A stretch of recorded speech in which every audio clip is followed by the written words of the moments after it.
pukul 13 waktu Indonesia Barat. Radio Republik Indonesia Palembang dengan Warta Berita.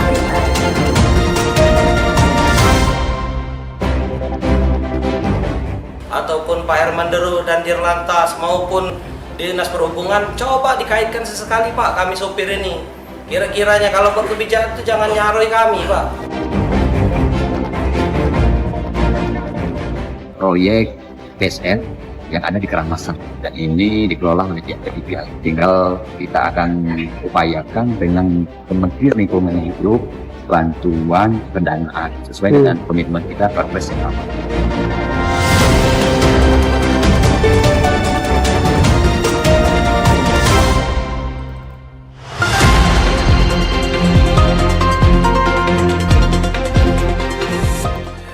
Selamat siang, Anda mendengarkan Warta Berita RRI Palembang. Antrian panjang pengisian BBM di SPBU, sopir truk minta gubernur revisi aturan solar. Proyek pembangunan pembangkit listrik tenaga sampah PLTSA di Keramasan telah mencapai progres 66%. Inilah Warta Berita selengkapnya edisi Minggu 23 November 2025 bersama saya Abbas Surya.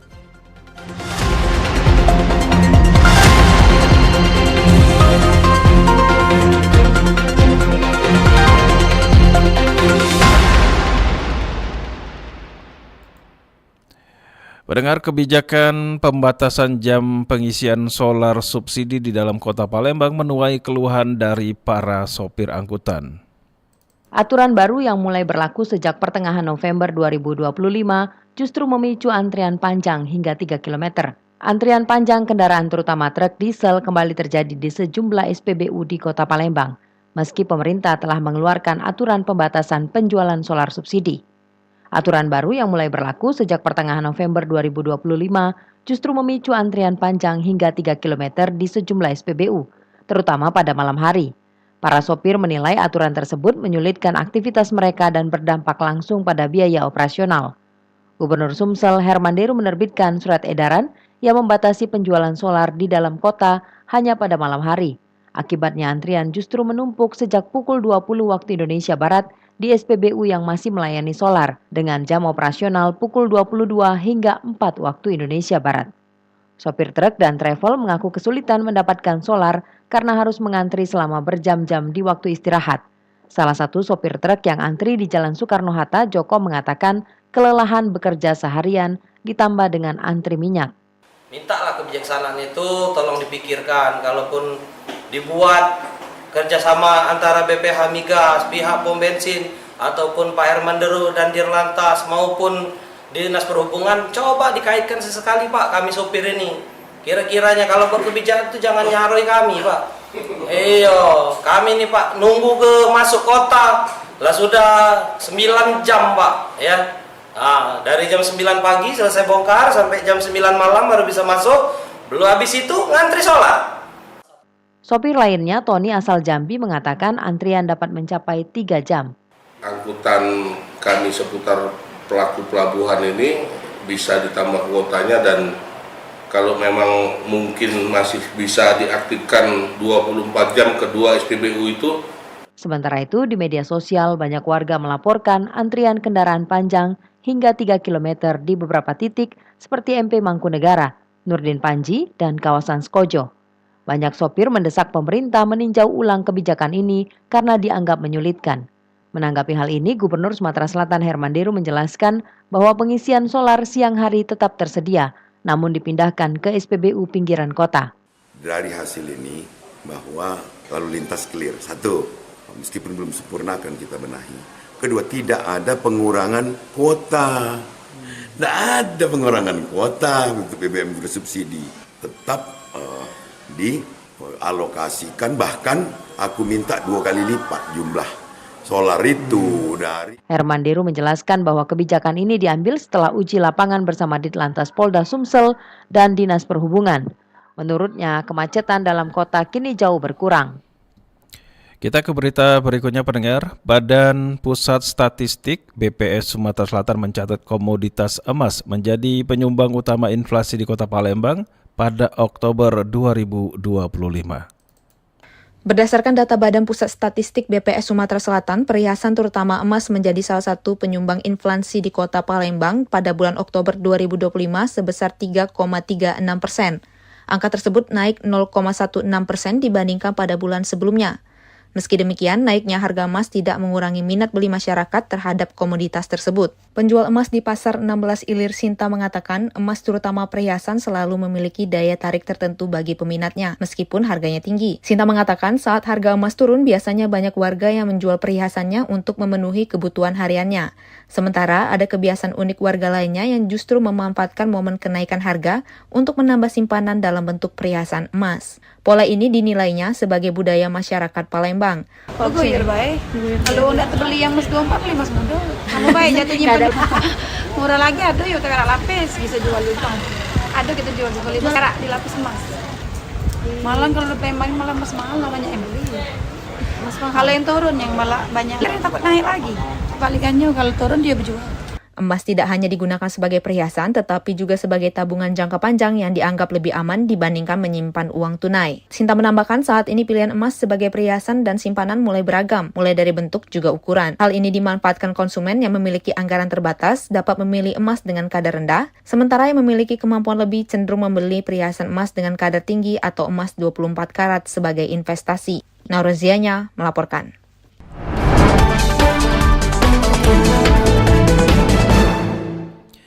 Pemerintah Kota Palembang mengungkapkan pembangunan pembangkit listrik tenaga sampah PLTSA di Keramasan telah mencapai progres 66,6%. Proyek hasil kerjasama dengan PT Indo Green Power ini ditargetkan selesai pada akhir 2026. Wali Kota Palembang Ratu Dewa optimis proyek ini akan menjadi solusi pengolahan 1.500 ton sampah harian.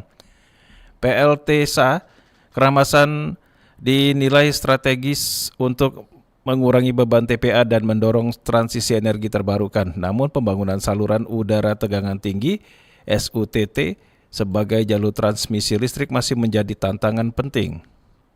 Proyek PSL yang ada di Keramasan dan ini dikelola oleh pihak ketiga. Tinggal kita akan upayakan dengan Kementerian Lingkungan Hidup bantuan pendanaan sesuai dengan komitmen kita Perpres yang lama.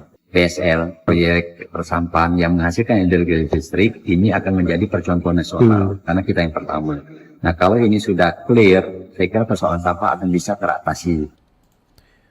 Ratu Dewa menegaskan perlunya percepatan pengadaan lahan untuk tiang SUTT secara adil dan transparan. Ia menekankan bahwa proyek ini bukan sekedar soal listrik tetapi juga menjaga lingkungan dan citra Palembang. Pendengar warta berita ini disiarkan secara langsung melalui RRI Programa 1 Palembang frekuensi 92,4 FM dan disiarkan juga melalui streaming YouTube Pro 1 RRI Palembang dan aplikasi RRI Digital yang bisa diunduh melalui Play Store dan App Store.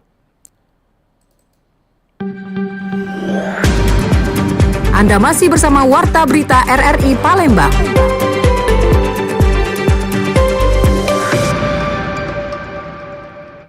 Memasuki musim hujan 2025-2026, BPBD Sumatera Selatan bersiap menaikkan status siaga darurat banjir dan longsor. Kesiapsiagaan telah dimulai sejak apel siaga di Oku Selatan, termasuk penyagaan personel dan peralatan SAR. Kabid Penanganan Darurat BPBD Sumatera Selatan Sudirman mengatakan ada 11 kabupaten kota masuk kategori rawan, namun baru Oku yang menetapkan status siaga. BMKG mencatat 85% wilayah Sumatera Selatan telah masuk musim hujan dengan potensi banjir, genangan, dan longsor meningkat. Provinsi Sumatera Selatan, di mana daerah-daerah yang rawan akan banjir dan longsor, selalu waspada apabila terjadinya hujan dengan intensitas tinggi dan lebat. Berdasarkan informasi dari BMKG, selalu update informasi cuaca BMKG. Apabila terjadi namanya banjir ataupun yang lainnya, segera laporkan ke pemerintah setempat. BPBD dan BMKG meminta pemerintah daerah segera menetapkan status siaga agar mitigasi bisa dimulai. Sementara itu BMKG Sumatera Selatan memprediksi puncak hujan akan terjadi pada Desember hingga Januari 2026.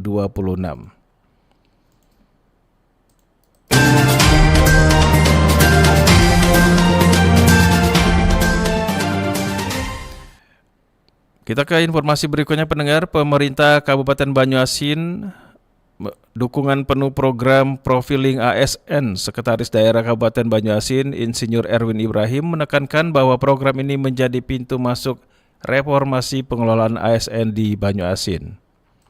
Profiling itu adalah memprofil kondisi dan keadaan dari kualitas SDM PNS di Kabupaten Banyuasin. Pemerintah Kabupaten Banyuasin menegaskan komitmennya dalam mendukung penuh pelaksanaan program profiling ASN atau Pro ASN sebagai bagian dari percepatan penerapan manajemen talenta di lingkungan birokrasi daerah. Dukungan tersebut disampaikan saat ratusan aparatur mengikuti proses pemetaan kompetensi di kantor BKN Regional 7 Palembang. Kegiatan yang diikuti lebih dari 541 pegawai dan pejabat tersebut menjadi langkah awal Pemkab Banyuasin untuk memastikan seluruh ASN memiliki potensi dan kapasitas yang terdata secara digital, terukur, dan dapat digunakan sebagai dasar pengembangan karir ke depan. Program Pro ASN sendiri merupakan agenda prioritas BKN tahun 2025 yang dirancang untuk memetakan kompetensi ASN secara cepat dan objektif. Hasil pemetaan ini nantinya akan terintegrasi dengan sistem nasional sebagai pijakan dasar penyusunan manajemen talenta. Dalam prosesnya, Pro ASN menjadi bagian penting untuk menilai kemampuan pegawai secara menyeluruh, mulai dari aspek kompetensi teknis, manajerial, hingga perilaku kerja. Data tersebut akan membantu pemerintah pusat dan daerah menempatkan SDM yang tepat sesuai kebutuhan organisasi. Manajemen talenta yang digagas BKN merupakan mekanisme strategis untuk mengidentifikasi dan mengembangkan aparatur yang memiliki kinerja unggul, sehingga dapat dipromosikan atau dimutasi berdasarkan kapabilitas, bukan semata urutan administratif. Sekretaris Daerah Kabupaten Banyuasin, Erwin Ibrahim, menekankan bahwa program ini menjadi pintu masuk reformasi pengelolaan ASN di Banyuasin. Ia mendorong seluruh peserta memanfaatkan kesempatan tersebut untuk meningkatkan profesionalisme. Tentunya profiling ini akan menjadi satu database besar kepegawaian yang nantinya akan mendukung implementasi dari Mantel atau manajemen talenta. Manajemen talenta ini adalah suatu sistem yang dikembangkan oleh BKN dalam rangka pengembangan karir SDM, baik itu nanti untuk promosi, mutasi maupun demosi. Daripada itu, Erwin mengingatkan bahwa kegiatan ini bukan sekadar kewajiban administratif, melainkan momentum bagi setiap ASN untuk menata ulang arah pengembangan diri. Ia menegaskan bahwa hasil profiling ASN akan membuka peluang rotasi dan promosi yang lebih luas. Dari Palembang, Muhammad Maulana, Pro 1 RRI terus mengudara untuk Indonesia. Sebanyak 6 pos polisi di Palembang saat ini direlokasi untuk menjaga kenyamanan dan estetika kota. Sejumlah warga Palembang mempertanyakan keberadaan beberapa pos polisi di sejumlah titik kota Palembang. Banyak yang menilai keberadaan pos polisi membuat masyarakat merasa lebih aman saat berada di jalan karena dapat menekan potensi tindak kriminal. Pos polisi juga dianggap membantu meningkatkan kepatuhan berkendara seperti menggunakan helm dan larangan membonceng 3. Kasat Lantas Polrestabes Palembang, AKBP Pinan Sukma Radipta menjelaskan bahwa pos-pos polisi tersebut tidak dihilangkan, tetapi sedang direlokasi. Ia menyebut pemerintah kota Palembang turut membantu proses ini karena beberapa pos polisi sudah berusia lama, sehingga perlu ditata ulang. Relokasi dilakukan agar pos-pos tersebut dapat kembali berfungsi secara optimal dan sesuai dengan kebutuhan masyarakat. Bukannya tidak ada lagi, memang pos polisi posisinya akan direlokasi. Kami juga mendapat bantuan juga dari Bapak Wali Kota untuk merelokasi pos-pos polisi, di mana pos polisi itu sudah cukup lama sekali, sehingga kami melaksanakan merelokasi lokasi-lokasi yang akan dibangun kembali. Betul, karena memang lokasi pos polisi tersebut memang berada di atas trotoar, sehingga mungkin dari estetika maupun keindahan ya, dan kurang, sehingga mencari lokasi yang strategis dan tidak mengganggu keindahan dari tata kota. Betul. Menurut AKBP Finan, sebagian pos polisi sebelumnya berdiri di atas trotoar sehingga mengganggu estetika dan keindahan kota. Kondisi ini menjadi alasan utama pemindahan pos ke lokasi yang lebih strategis dan tidak menghambat ruang publik. Ia menegaskan bahwa relokasi hanya dilakukan pada beberapa pos polisi saja. Ditambahkan AKBP Finan, ada sekitar 6 pos polisi akan direlokasi dan beberapa di antaranya sudah mulai dibangun kembali seperti di Simpang Raja Wali. Proses relokasi berjalan bertahap dengan dukungan pemerintah Kota Palembang yang memfasilitasi pembangunan ulang pos-pos tersebut. Melalui penataan ini, diharapkan pelayanan keamanan tetap terjaga tanpa mengurangi keindahan tata kota. Dari Palembang, Sumatera Selatan, Muhammad Irfan, Pro 1 RRI terus mengudara untuk Indonesia.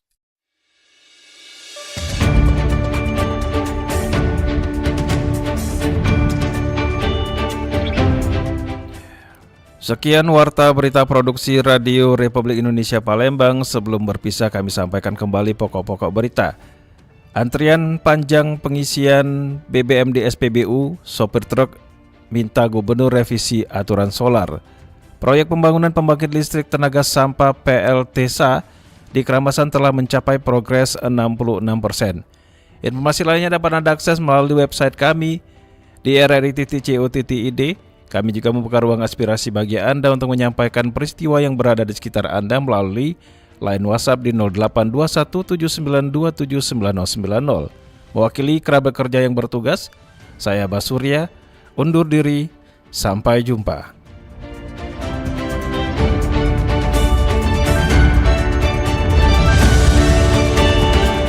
Demikian Warta Berita Radio Republik Indonesia Palembang.